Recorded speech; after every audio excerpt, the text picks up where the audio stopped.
All right, friends, for our first recipe, we are going to be using these simple ingredients.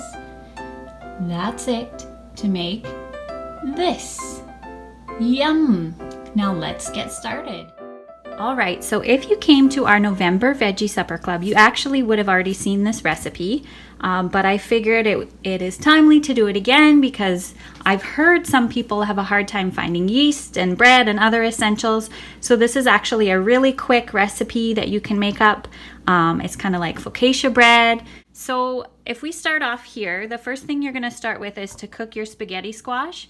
Everyone has a different way of how they like to cook it. What I like to do is I just cook it whole because I find it too hard to chop and to deal with that. So what I do is I just pierce it with a very large knife, probably 4 or 5 times, and then just put it on a cookie sheet, bake it at 350 for about, I don't know, maybe 45 minutes to an hour. As soon as you can pierce it really easily with a knife, then you know that it is done.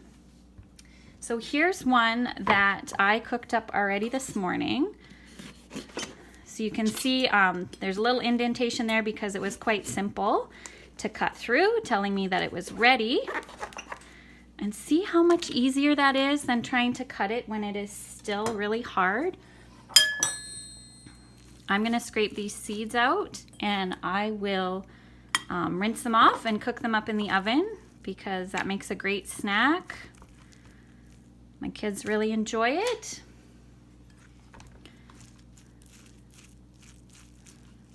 Kind of just like pumpkin seeds. Same kind of taste. We like to season them with salt and yeast flakes.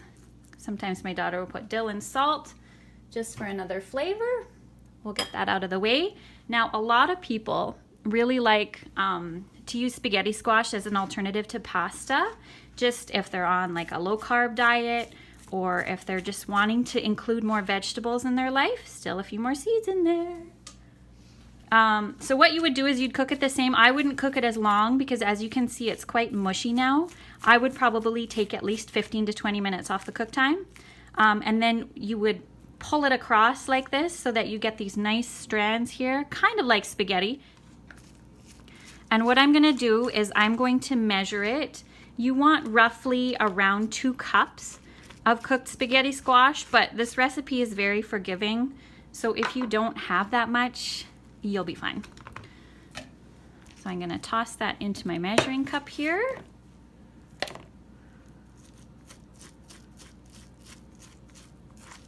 Now this is a smaller squash, so I anticipate is going to be a little bit less than what I need, but that's okay because it will still work out. Get that out of the way.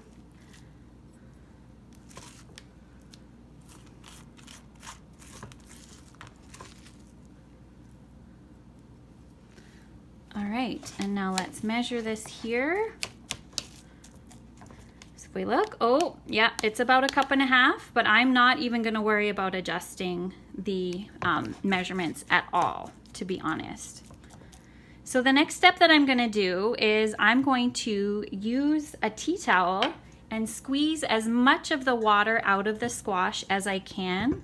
The more water you squeeze out, the drier the bread will be. So I've tried other techniques. I've tried using cheesecloth and paper towel, but then you just end up wasting a whole bunch of paper towel. So I find this is actually the technique that works the best. Maybe if you've had a really hard day, you could look forward to getting some frustrations out while you make some flatbread.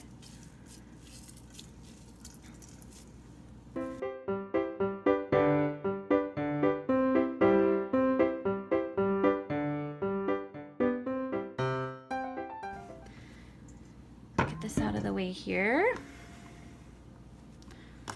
And what we want to end up with, this is probably the most time consuming part of this recipe.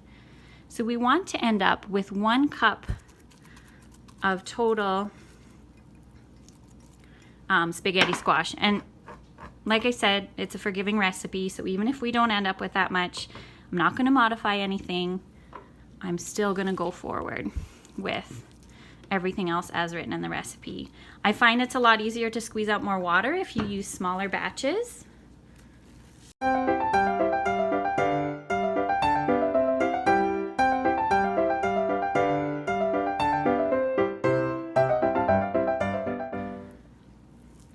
So here we go. You can see quite a bit of that water has come out and it's quite a bit drier. Toss that in our measuring cup and I'll do our last batch and we'll see how much we end up with.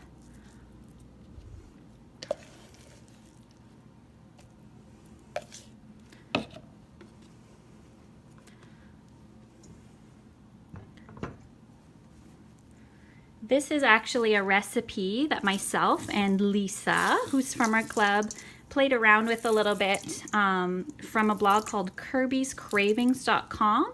I'll include a link to that at the end of the video so that you can check it out. All right, you can see quite a bit of that water has come off there.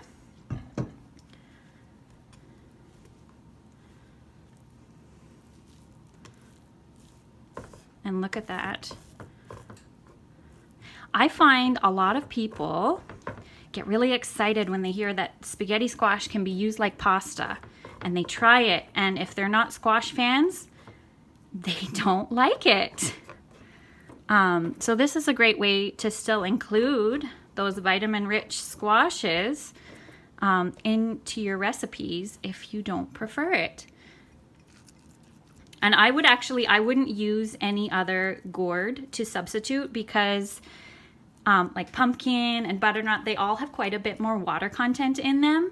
And so it won't work as well for this particular recipe. So there we go. I've got 2/3 of a cup, which I know is not what the recipe calls for, but I am not even a little bit worried. So now I'm going to go on and I'm going to toss in all the ingredients. And as I said, you will see that squeezing the spaghetti squash was the most time-consuming step. So I've got my squash in here. What I'm going to do now, I'm going to add my cheese. You can use any cheese that you like. Here we're using a combination of Daiya cheese and Emborg, which are both available at Superstore. But you can use whatever cheese you like as long as it's in shreds and it will melt. So there we've got a 1/4 cup of the total amount of cheese that we need for this recipe. We're going to save the other 3/4 cups to put on top after we start to bake it. All these recipes that we're doing today are vegan and gluten-free, but as you can see, there's a lot of ways to modify them. The only reason why I do that is because there's a lot of allergies in our house. Half the people in our house can't eat gluten, and there's also a casein allergy, so that's why we use this vegan cheese, but that doesn't mean you can't use regular cheese for it.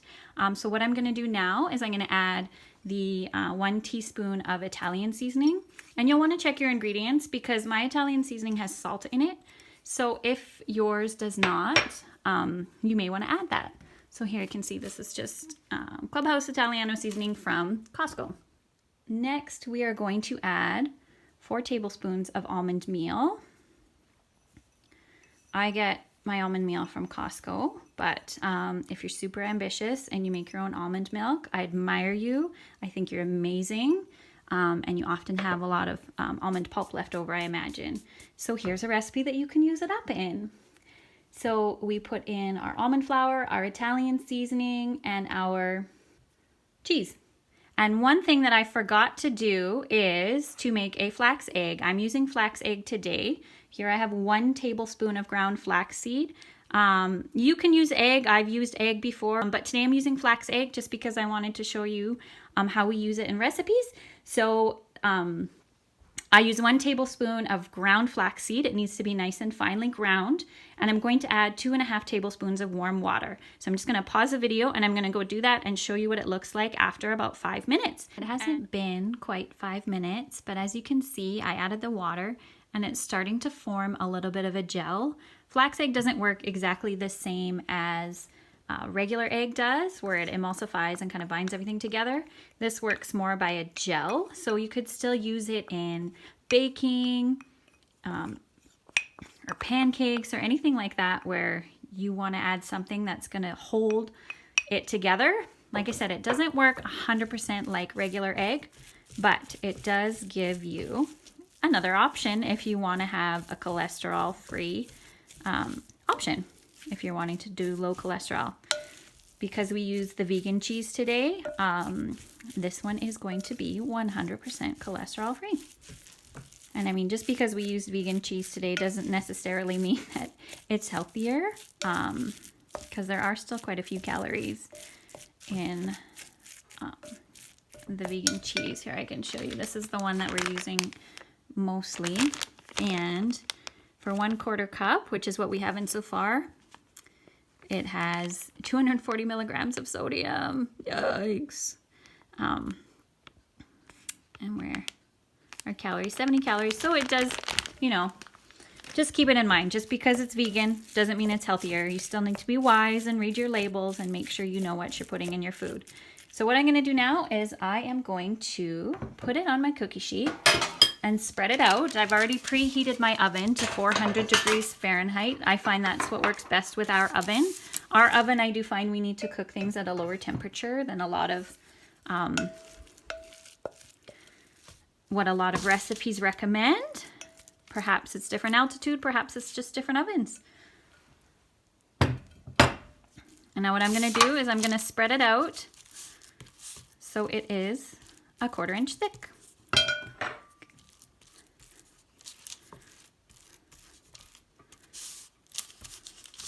I'm using parchment paper because you will see later the parchment paper makes it so it doesn't stick, and also helps because what we have to do is halfway through the cooking time, we need to flip it over.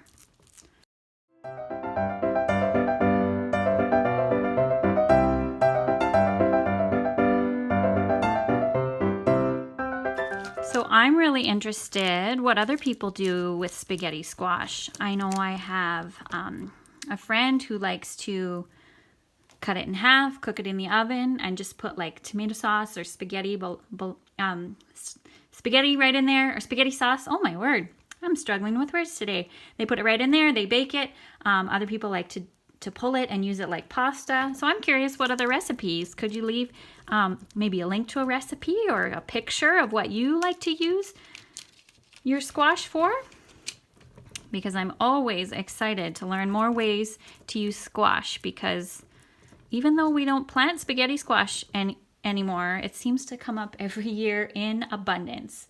So now what I'm going to do is I'm going to put this in the oven and I'm going to bake it for about 15 minutes until the edges start to turn a little bit brown and when this feels dry to touch. So I'm going to put that in the oven and I will catch you in about 15 minutes. We're back 15 minutes later. So you can see the edges have started to turn a little bit brown, and if I touch it, it doesn't have a lot of moisture anymore. So what we're going to do now, I have not mastered this technique with a spatula, so I'm using another piece of parchment. I will reuse these, don't worry, because I find it's the easiest way to flip it so that it stays in one piece.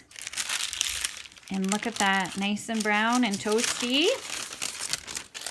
What I'm gonna do now is I'm going to add 3 tablespoons of Parmesan cheese. Today I'm using a vegan Parmesan. The recipe is from Oshi Glows. Maybe I'll put the ingredients here. We'll see if that works out. So I'm just gonna sprinkle that on top all over so it's nice and covered. Like I said, we're just using vegan today because we have a casein allergy in our house, and you can use whatever Parmesan you like. And I'm going to use the last 3/4 cups of that vegan cheese, and I'm going to sprinkle it right on top. I'm probably not going to end up using all of it. So this Parmesan is actually based with, today I used, it's half pumpkin seed, half nuts. And I mean, studies show that people who have more nuts in their diet have lower risk of cancer, heart disease, diabetes. So it's worth getting a little nutty from time to time. So I'm just going to spread this out so it's kind of even, trying not to be too picky. And I'm going to put this back into the oven and we will see it when it's all done. What we're looking for is that cheese to be all melted and nice and bubbly. Hi again. Okay, it was in the oven for about 7 minutes. I have 2 helpers here with me. You can see the cheese is nice and melted, and my helpers are here because I need some quality control. Would you like to try one?